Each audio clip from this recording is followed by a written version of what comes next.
Hi there, I care and you matter. I'm Shannon and welcome to my channel and welcome to another Talk Tuesday video. Now, if you can see my hair moving, I apologize. I'm hoping you're not hearing this little fan next to me. Having one of my own personal little summers right here, and we're in the middle of a heat wave still, even though it's September, albeit early September. So, let's jump into today's video. I was perusing some of the Labor Day sales on Amazon just last night, and I found a little journal, it was close to 3x5 size. I've been looking for something to put in my purse. Yeah, I have my index cards. Yeah, I have these cheap top spiral bound notebooks, tiny little 3x5 ones. But I'm looking for something a little more, shall we say, high end. Feels a little more professional, because that's something else I want to get into here. But I kept running across this term EDC, and I had never heard of that before. If you've heard that term before, let me know in the comments, because I sure was at a loss. I thought, this is bizarre. But it was coming up in quite a few of the little entries, the product descriptions. Turns out, drum roll please, EDC stands for everyday carry. Okay, again, love stationery. I collect it, I don't hoard it.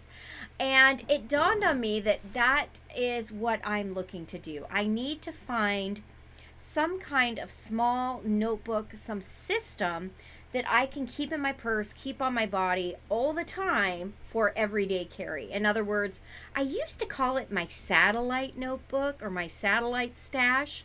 And all I meant by that was I kept a little packet of index cards with a silicone rubber band or some braided elastic around it in my purse, so that when I had an idea that I didn't want to forget, or I had an anecdote that I wanted to write down, something that was happening in the moment that I wanted to capture, but all of my notebooks and composition notebooks and my journals were at home, I would just pull it out and write it on an index card.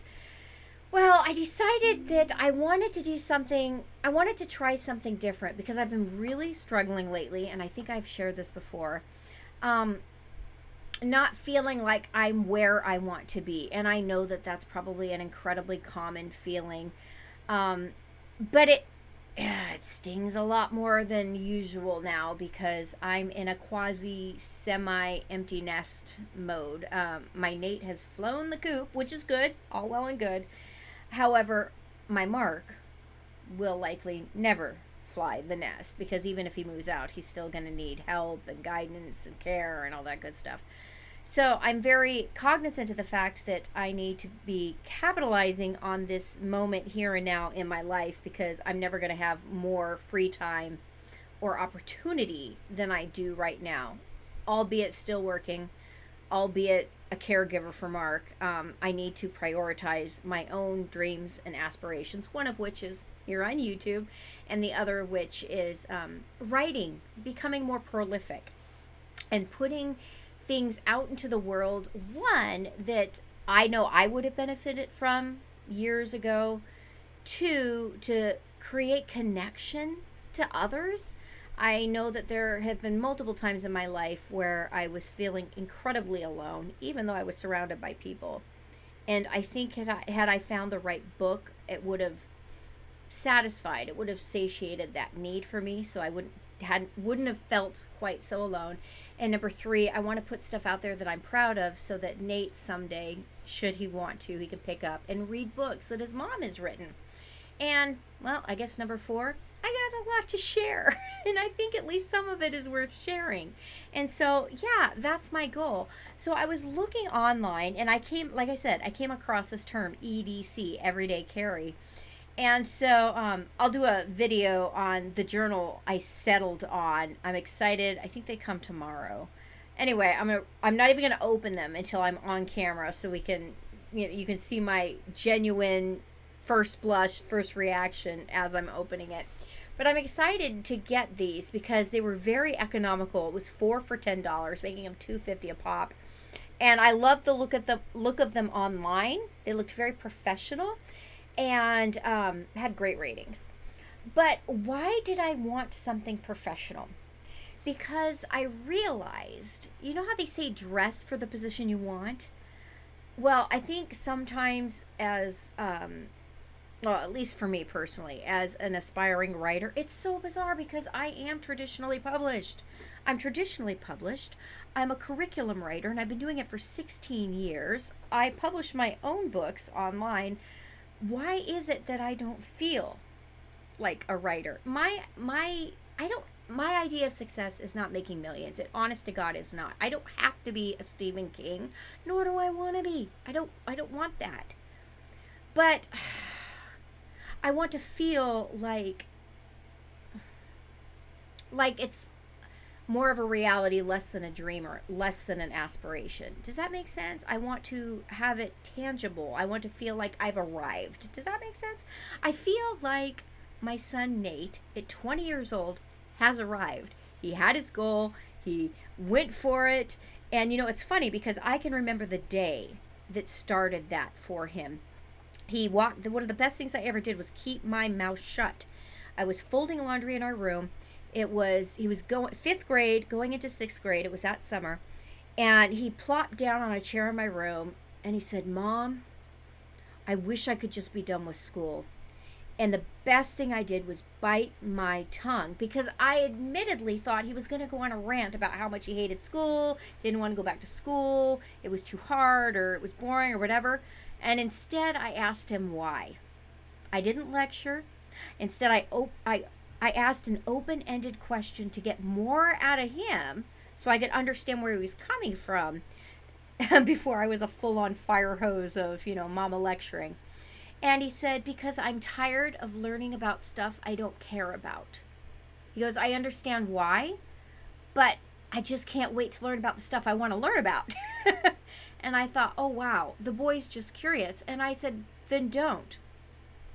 Don't wait. Yeah, you got to go to school. Yeah, you got to jump through hoops. But there's never been a bigger opportunity to self-teach yourself anything than there was right then. That was 14 years ago. No, less than 14 years ago. But it was, quite some time ago. YouTube was around, the internet. We didn't have the internet when I was a kid. Yeah, and so the boy listened to me and just took off and has arrived, right? He's living his dream now, which is great, albeit 4.5 hours away from me, but good for him. And so I'm sitting here thinking, oh my goodness, I'm at the age and the stage where I am right now, and I'm not where I want to be, and that's a big bummer. And in that feeling, I would even go as far as to say it's a bit of a depression. It's been a real slump for me lately. I decided, okay, I need to luxuriate in my dream, right? I need to. I don't know what it will ever feel like. I don't know if I'll ever get to a particular point and feel like, okay, I've arrived. I don't know. And so in the moment, in order to get myself over this hump and feel motivated again and working, yeah, I got some stupid little journals. But I'm excited about those. And right now I'm holding tight to that because you know what? It's great. There are far worse things to spend $10 on than 4 little notebooks. So yeah, we're going to hope that helps. I also know that it's been a long summer, very long summer. And summers are particularly difficult because I'm a full-time caregiver to Mark, and there are no breaks. There are no respites. When he is in school, and he's 19 now, so it's not really school, it's through the school district, but it's a transition program to help with socialization skills and job training and things of that nature. But he's on a school schedule. A special ed school bus comes and picks him up, takes him to school, brings him home. So there's a good 5-6 hours each day where I'm not responsible for him and he's actually out of the home and I get a break. And so in the summer, it's hard because there isn't really a set schedule. That and Nate moved out, so that was a lot of work. So I'm constantly talking to Jason. Is this rational or am I making excuses? And you know what? The numbers don't lie. I don't have a lot of hours to myself in the summer because on top of, moving Nate out of the house, on top of caregiving for Mark, I'm also managing all his medical appointments because I intentionally try to make those in the summer months so he doesn't have to miss school or job training. So yeah, and I'm still working my normal job. And so it's like crazy. So on one hand, I think, well, no wonder I'm feeling this way, right? And I'm sorry. I am just like I'm verbally processing to you right now. But I'm sure that a lot of us, a lot of you can probably resonate with this. You think, oh boy, I'm exhausted, but what did I do? Or you get to the end of the day and you are exhausted, you're completely out of energy, but you might look at your to-do list and think, oh crap, I didn't get anything done. Well, you know what, when that happens, I think it's important that we sit down and, numbers don't lie. Count the number of things that you did do, and either one, it'll bring clarity that yeah, you were really busy. A crap ton of stuff might have come your way that may not have been on your list of things to do, but still had to get done nonetheless. Or two, okay, reflect. Did you whittle away what little precious time you had? Could you have made better decisions? And if that's the case, no shame, no judgment, do better tomorrow. And so, yeah, I'm in this really weird place right now that we're at the beginning of September, that I'm excited to have my days back again, but good Lord, the end of the year is coming up, and I had big plans for this year, and I haven't achieved them. My personal goal, and I think I went on record on this about this on my channel here, was to publish 4 books this year. That's not going to happen. I will publish 2. I published Common Things, Core Truths, shameless plug, link to that book in the description below. I published that one earlier this year, and then I have another book coming out, which I'm even more proud of. That's coming out in December of this year. So I met my goal by 50%, but I do think it's important to give myself grace. I moved a kid out, right? And that's a once-in-a-lifetime thing. So that was huge, and he's just thriving. And because he's thriving, it means that I succeeded at my most important job, mom, right? Not that a mom's job is ever done, but he's a functioning adult, right? And so that's huge. But yeah, I'm pining a little bit for my own dream, and I like to believe that the best is yet to come, and I don't like to leave that up to chance. I love that saying. So in other words, I need to take responsibility for that, and make it happen, Captain. And one of the things I'm going to leave on this note, one of the things I left Nate with before we left, I said, Nate, don't forget to play. You're working your first full-time job, you're doing research, you have a lot of responsibilities, you're going to be reporting to other scientists, you're doing presentations, and that's all well and good, and I'm glad that you love that. But even when you love something, even when you want to do the job that you have, it's still work. It still takes energy, and it still takes effort. And playing is just as important. Work like a captain, play like a pirate, right? There has to be that balance. And so, yeah, I can't wait for my new EDC, Everyday Carry Journals, to come in the mail.